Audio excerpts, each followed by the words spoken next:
Back at Scotty's, it was decided by vaguely democratic means that Kate should soak her ankle in cool water, and in order for that prescription to include everyone, the party resumed poolside.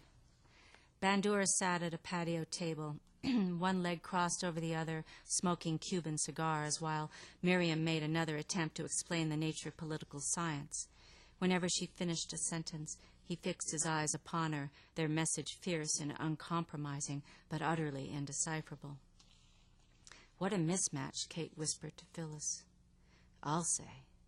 Phyllis kicked off her pumps and thrust her feet into the water. "May as well join you." The rest of the fellows had stripped down to boxers and were horsing around in the water despite the cool 65-degree temperature. Scotty had gone to her apartment to put her suit on and was now proposing chicken fights with George as her partner and John atop Nick's substantial shoulders. "Say, how's the ankle?" Phyllis said. "I think it's swelling up." She lifted her foot from the water and turned it about for Phyllis's evaluation. "It doesn't look bad. There's no bruising." "No." "So you like that guy, Max Wyman?" "Why not? It was sweet of him to help me, you know." "He had to. It's his place." "Well, the champagne, that was awfully generous. He didn't have to do that." Phyllis sat in silence for a few minutes, glancing sideways at Kate as if trying to resolve a private question. Then she said, "You think he and the star are an item?" Kate watched Scotty give John Nielsen a big shove. A moment later, she toppled him amid hoots and splashing. "That was just an act," she said. "Maybe." "No, it was," Kate insisted, turning to look directly at Phyllis. "Anyone could see that."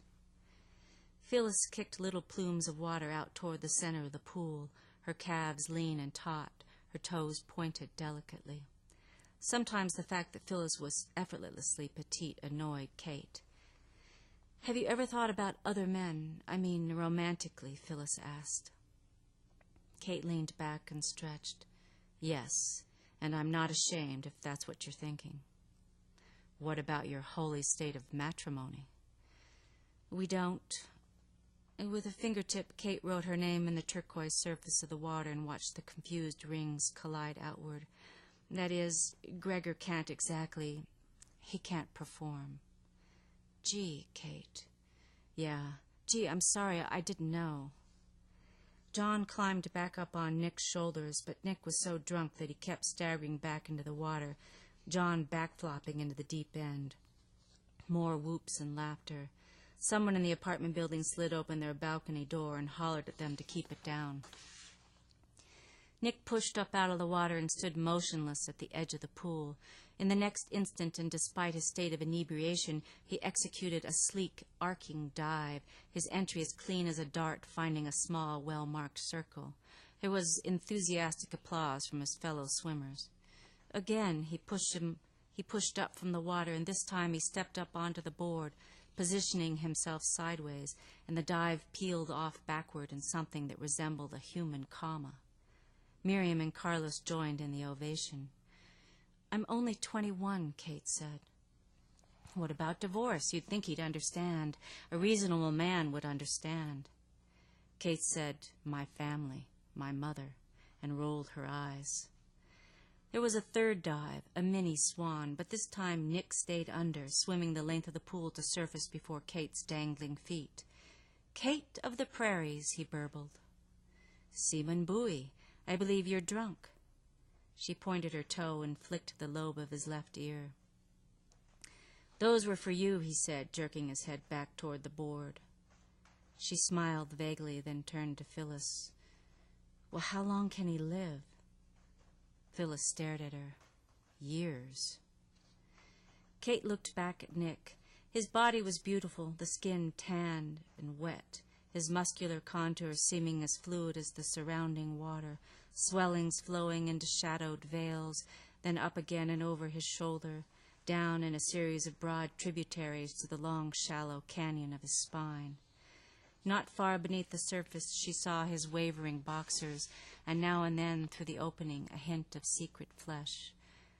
"They were nice," she said to him. Faintly she desired him. It was like food when you weren't really hungry anymore, but if it looked tasty enough.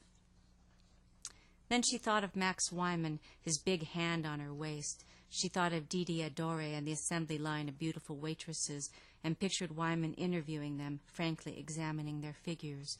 What would he think of hers? Without taking his eyes from her, Nick Bowie kicked slowly away on his back. "High dive's my specialty," he drawled. "Specialty? Yes, ma'am." Kate threw up her arms as if to challenge the world and let loose a gay laugh. "Well, am I special or what?" she demanded, the sound of her voice strange in her ears, husky and aimless, full of a knowledge she had no words for yet, but which was forming inexorably, inexorably, the words gathering in the shadows like a chorus which one day would step forward and be heard. Suddenly Nick rolled over and shot off into the deep end. George was treading water, Scotty sitting on the edge of the pool, wrapped in a towel, mesmerized by a sea story he was narrating. Then a very healthy typhoon came along and really raised hell with the Philippines. John was hanging from the end of the diving board, counting off pull-ups. Just past the board stood a small building, a 2-story annex to the apartment tower that attached perpendicularly. The apartment building had been positioned on a slight slope, so that the second floor of the annex, containing the mail and laundry rooms, joined the first floor of the apartment complex, while the bottom floor at pool level was used for storing chaise longue, umbrella, buoy lines, etc. They watched Nick enter the pool house and then quickly exit, making for the gate that led out of the patio. "What will you do?" Phyllis asked. "I'm only 21, Kate repeated. "It isn't fair. It isn't natural," she added with increasing confidence, in a position that she realized had begun developing months earlier, but for which she had not articulated justifications, not until that night. "Whoa, wait a minute," George yelled. Everyone followed his gaze. "You just wait a minute." Atop the annex, a dim shape formed. "Kate," Nick called out. "Why, Nick," she smiled, "there you are. Up there." "I am tending to prove how special you are." "Nicky, come down now," John said in a steady, coaxing voice. Miriam had leapt to her feet. "This is not a good idea," she was saying. "This is really not a good idea." "That's an order," John Nielsen said. "Kate of the Prairies," Nick sang full volume. The building was flat-topped, and he had worked his way to the edge, curling his toes over as if it were a diving board. "Seaman buoy," George called. "Kate," Phyllis whispered, frozen in place, her hands gripping the cement lip of the pool, her knees tensed together. "Well, what am I supposed to do?" Kate shrugged. Out of the corner of her eye, she saw Scotty slip through the patio gate and scurry into the apartment building, Carlos close behind her. "Anyway, he says it's his specialty. He must know what he's doing." "He's drunk." "Nick," Kate called out, "they don't think you can make it." Nick had already left the roof, arms outstretched. There was no moon, and it was dark up there, but lower down when he passed through the outdoor patio light, just for an instant, as if someone were snapping a picture with a flash, they could see all of him, his perfect young body taut with potential, with the sweetness of too much pride. Outrageous intemperance. Then there was only the sound, like a slab of raw meat hitting a kitchen floor, the sound of Nick Bowie not quite reaching the water. Down the long, shallow canyon of his spine, a rivulet of blood trickled.